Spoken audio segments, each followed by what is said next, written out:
I always loved visiting my Uncle Peter's house. At least, I thought I did. His big, warm smile, the way he listened to my stories like they were the most important thing in the world, it always made me feel special. He had this charming way of cracking silly jokes that could pull me out of any bad mood. And he always had something planned, baking cookies, long walks through the park, late-night board games that stretched into laughter-filled hours. Being with Uncle Peter felt magical. But deep inside, there was something else. A whisper I couldn't quite ignore. Sometimes, when I caught him looking at me, his eyes lingered just a second too long. Sometimes, his laugh seemed rehearsed, hollow at the edges. I tried to push it away, convincing myself it was nothing. After all, he was family. Safe. Right. Still, the doubt grew louder with every visit. That Saturday morning, my parents dropped me off at his house for the weekend. The air smelled of fresh cookies the moment I stepped through the door. That smell should have made me happy like it always did, but this time, something about it made me uneasy. Too strong. Almost like he'd been waiting, baking all night for me. "Hey there, kiddo," he boomed, rising from the couch with that wide smile.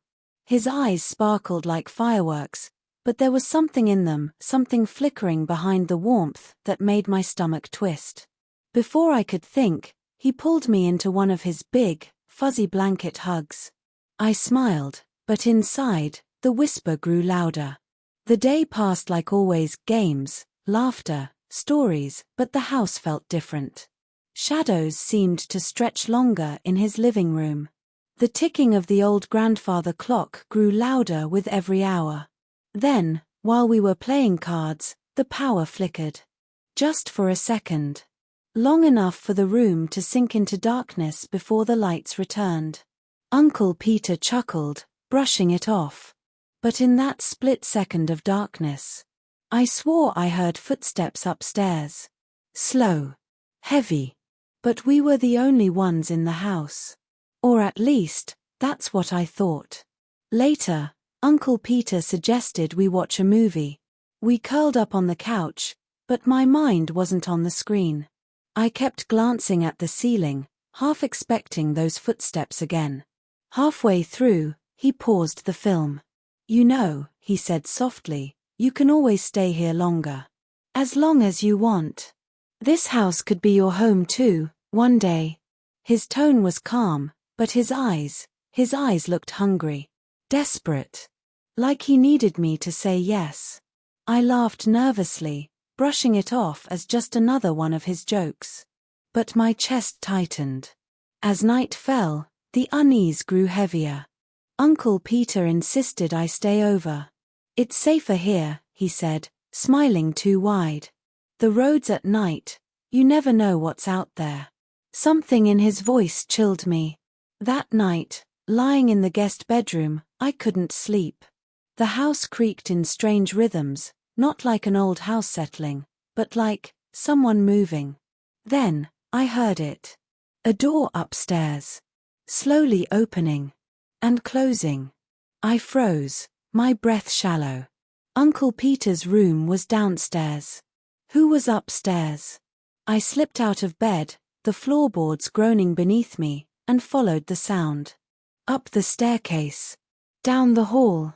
At the very end was a door I'd never seen open before. The attic. The whisper inside me was now a scream, telling me not to touch it. Not to look.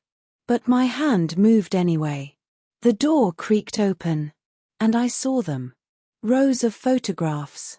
Polaroids pinned to the wall, lit by the faint glow of a single hanging bulb. Photos of me. Every visit. Every laugh. Every smile. Uncle Peter had been watching. Collecting. Waiting. Suddenly, I heard his voice behind me. "You weren't supposed to see this." I spun around. He stood in the doorway, his face half in shadow. That warm smile was gone. In its place was something darker. Colder. "I've been keeping memories," he whispered. "Because you're special." You've always been special. My heart pounded so hard I thought it would burst. I tried to speak, but no words came. He stepped closer, the floor creaking under his weight. You don't have to be afraid, he said softly. This is your home now. With me. Forever. The bulb overhead flickered. And in that brief flash of darkness, I ran. Down the hall. Down the stairs. His footsteps thundered behind me, closer, faster. Stop, he shouted, his voice echoing through the house. I sprinted through the living room, the smell of cookies now sickeningly sweet, clinging to my throat. I reached the door. Pulled the handle. Locked. I turned, gasping, as he came down the stairs, slow, deliberate. You can't leave, he said calmly now. Too calmly. Not after everything I've done to keep you here. But then, headlights.